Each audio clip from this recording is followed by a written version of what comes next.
اگلے روز خورشید ندیم صاحب نے المورد والے کے عنوان سے کالم لکھا، جس میں وہ عوام کی جانب سے اس اصطلاح المورد والے کو گمراہ کن قرار دے رہے تھے۔ ان کا لکھنا تھا کہ یہ اصطلاح معلوم نہیں کس نے اور کب وضع کی، لیکن اس کے گمراہ کن ہونے میں کوئی شبہ نہیں۔ ان کا شکوہ تھا کہ المورد سے وابستہ دیگر اہل علم و قلم بھی اپنی ایک حیثیت رکھتے ہیں، بالکل بجا شکوہ ان کا حق ہے اور احباب نکتہ چین کی توجہ اس نکتے پر ہونی چاہیے۔ خیال خاطر احباب چاہیے ہر دم انیس، ٹھیس نہ لگ جائے آبگینوں کو۔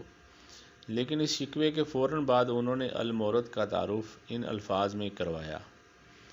المورد ایک فاؤنڈیشن کا نام ہے جس کے قیام کا مقصد اسلام کے بارے میں تحقیق اور اس کی تعلیم ہے۔ عملاً یہ اس فہم دین کی اشاعت کا کام کر رہی ہے جس نے جاوید احمد غامدی صاحب کے دل و دماغ کے نہاں خانوں میں جنم لیا۔ یہ تو تھا خورشید ندیم صاحب کا لکھا المورد کا تعارف، جس میں انہوں نے المورد کو کامل طور پر جاوید احمد غامدی صاحب کے قلب و نظر کی وارداتیں قرار دیا۔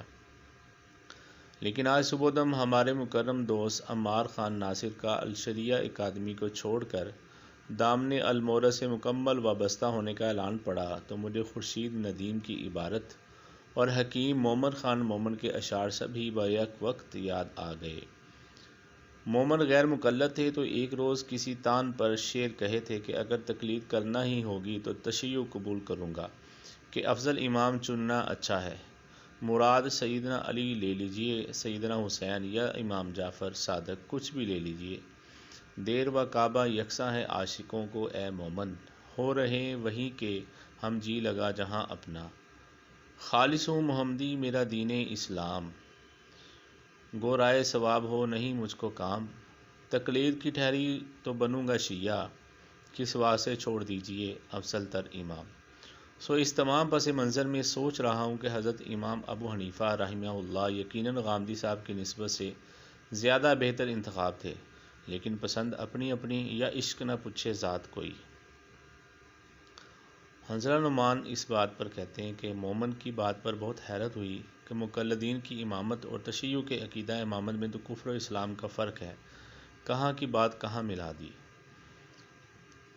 عثمان ایم صاحب یہاں پر لکھتے ہیں المورد والے نہیں پسند تو المورخ والے ٹھیک رہے گا۔ ایک کمنٹ کا جواب ابو بکر قدوسی صاحب نے یہ دیا ہے کہ یہ ایک الگ موضوع ہے، شاعر کی دنیا کچھ الگ ہوتی ہے۔ یہاں پر عثمان ایم صاحب بھی کہتے ہیں کہنا چاہتے ہوں گے کہ مقلد بنوں گا تو سیدھا سیدھا اندھا مقلد۔ ماشاءاللہ۔ حنظلہ صاحب فرماتے ہیں کہ اشعار میں افضل تر امام سے واضح ہے کہ ان کو سنی شیعہ کے نظریہ امامت میں فرق معلوم نہ تھا، بہتر رائے وہی ہے جو جناب قدوسی صاحب نے دی۔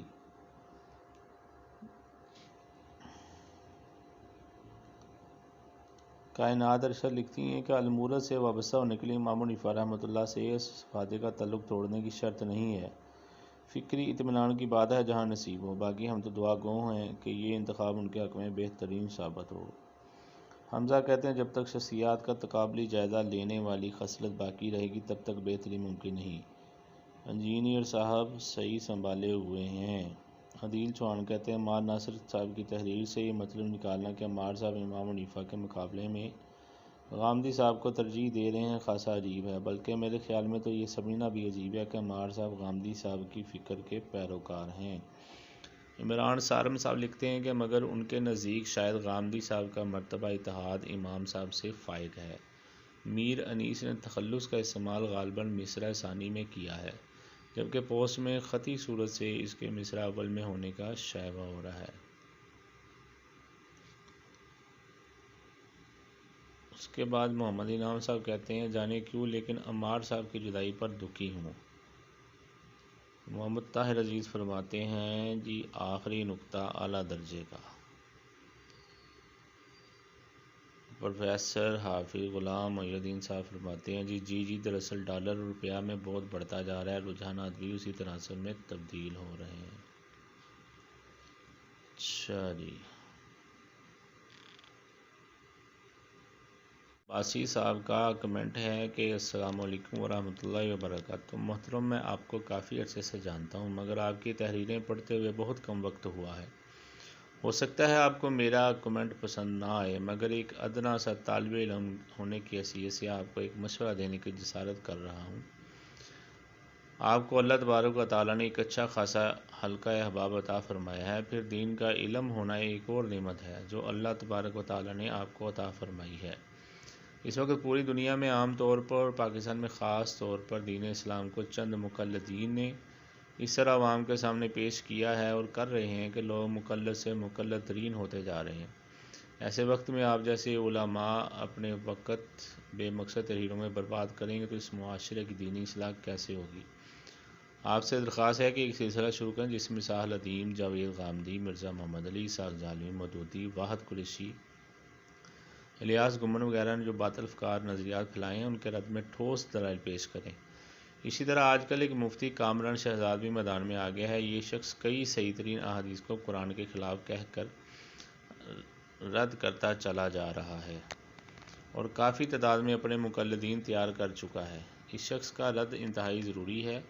اس نے ایک ایسی ٹیم تیار کر لی ہے جو جب چاہے کسی بھی حدیث پر یہ اعتراض کر دیتی ہے کہ یہ حدیث تو صحیح سند سے ثابت ہے مگر اس کا متن قرآن کی فلاں آیت کے خلاف ہے، لہذا یہ حدیث سند کے حساب سے صحیح ہے اور متن کے حساب سے ضعیف ہے۔ ان کے اس قانون کے تحت صحیح بخاری میں 100 سے اوپر احادیث سند کے حساب سے صحیح اور متن ضعیف ہیں۔ مجھے امید ہے آپ انشاءاللہ اس مسئلے پر غور فرمائیں گے۔